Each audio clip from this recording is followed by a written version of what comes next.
భారత ప్రధాని నరేంద్ర మోడీ గొప్ప మాట చెప్పారు. 11 ఏళ్లు జీఎస్టీలు మోపి బాది పేదల మధ్యతరగతి రక్తం తాగిన కేంద్రం ఎట్టకేలకు జీఎస్టీ తగ్గించింది. నిర్మలా సీతారామన్ పన్నులు తగ్గించాలంటే ఎంత అహంకారపూరితంగా సమాధానమిచ్చారో మనం చూసాం. కానీ జనం కేంద్రం మీద నమ్మకం కోల్పోతున్నారు.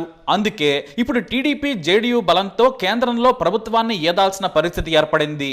ఇలానే ఐసీయూలోని శవాలకు, రోగాలతో తెచ్చేవారి మందులు, గదులు, ట్రీట్మెంట్ మీద కూడా జీఎస్టీ విధిస్తే జనం భూస్థాపితం చేస్తారని భయపడ్డారు.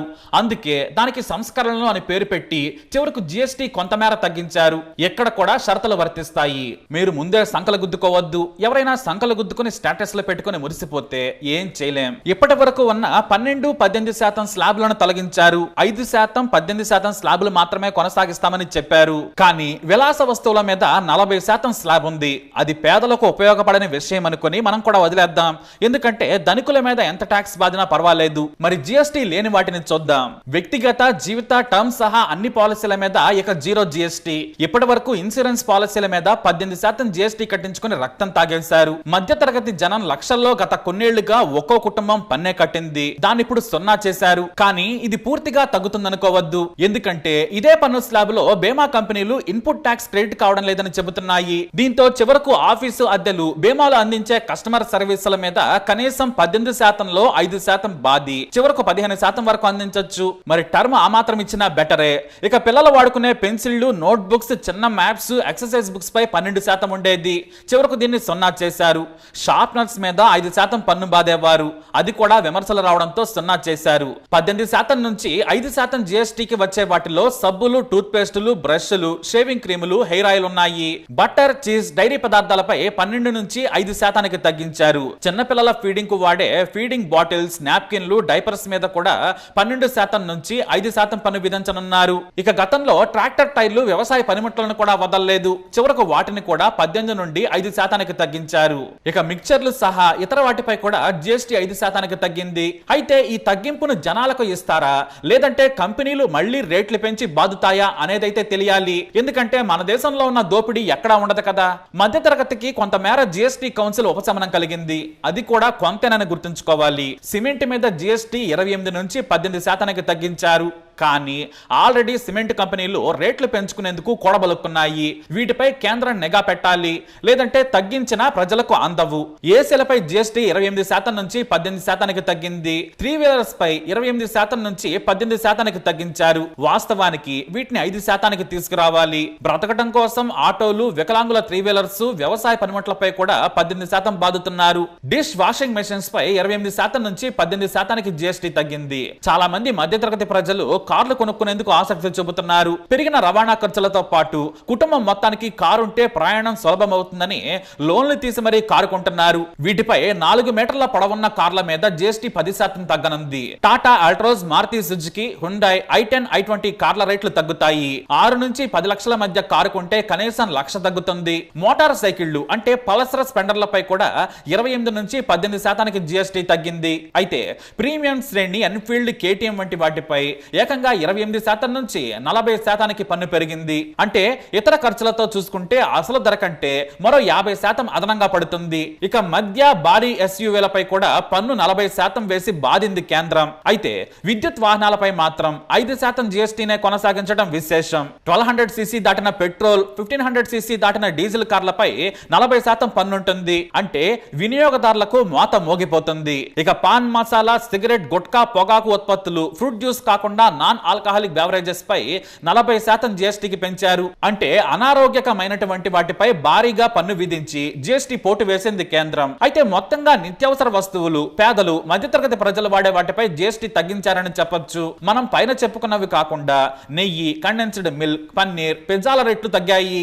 Jam, pulp, fruit juice, coconut water, flakes, milk, ice cream, pastries, drinking water bottles అన్ని కూడా 18% నుంచి 5% పరిధిలోకి వచ్చేసాయి. సైకిళ్లు, కిచెన్ వేర్, గొడుగు గొడుగులు, వంట పాత్రలు, ఫర్నిచర్, దువ్వెనలు అన్ని 12 నుంచి 5% జీఎస్టీ రేట్లోకి వచ్చేస్తాయి. షరతులతో కూడిన రేట్లతో ఫుట్వేర్, బట్టల మీద పన్ను తగ్గుతుంది. కానీ దాని ప్రైస్ 2500 దాటితే మాత్రం పాత రేట్ల మోతే ఉంటుందని గుర్తుంచుకోవాలి. అలాగే ఇతర సేవలు అందించే బార్బర్ షాపులు, యోగా, జిమ్ వంటి వాటిని కూడా 5% జీఎస్టీ పరిధిలోకి తీసుకొచ్చింది కౌన్సిల్. అయితే అత్యంత ఇష్టంగా తీసుకునే వాటిపై వేర బాధుడు బాధింది కేంద్రం. కోక్, థమ్స్అప్ సహా అన్ని సాఫ్ట్ డ్రింక్స్ కి ఏకంగా 28 నుంచి 40కి బాదారు. ఎందుకంటే ఇవి అనారోగ్యమని చెబుతోంది కేంద్రం. ఇక కెఫెన్ ఉండే బెవరేజెస్ కూడా సింపుల్ గా చెప్పాలంటే షుగర్ యాడ్ చేసే పానీయాలన్నీ ఇక కాస్ట్లీ అన్నమాట.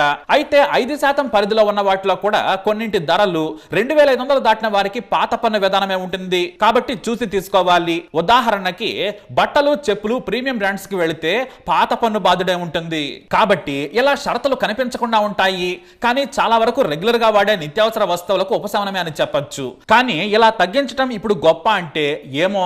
ఎందుకంటే రేట్లు పెంచి 10 ఏళ్ల తర్వాత తగ్గించడం గొప్ప కాదు. జనం నుంచి విమర్శలు, సోషల్ మీడియాలో ప్రశ్నలు సంధిస్తూ ఉండడంతో దిగిరాక తప్పలేదు. పైగా ఇది గొప్ప కార్యమన్నట్లుగా మాట్లాడుతున్నారు. చాలా మంది కేంద్ర మంత్రులు, బీజేపీ కార్యకర్తలు మంచి చెడు విశ్లేషించుకొని మాట్లాడకుండా గుడ్డిగా ఫాలో అయిపోతున్నారు.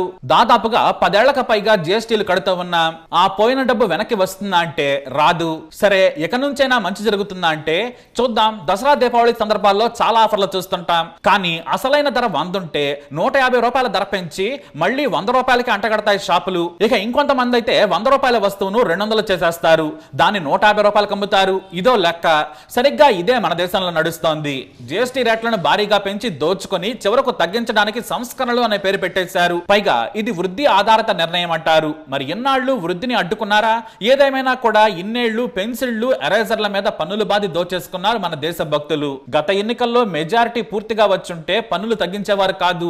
జనాగ్రహాన్ని గ్రహించిన కేంద్రం వచ్చే ఎన్నికల్లో ఓటమి తప్పదన్న భయంతో తగ్గించారు. కానీ ఇంకా తగ్గించాలి. ఈ సంస్కరణలు సరిపోవనేది వాస్తవం. ఎందుకంటే మధ్యతరగతి, ఎగువ మధ్యతరగతి ప్రజల జీవన విధానం మారింది.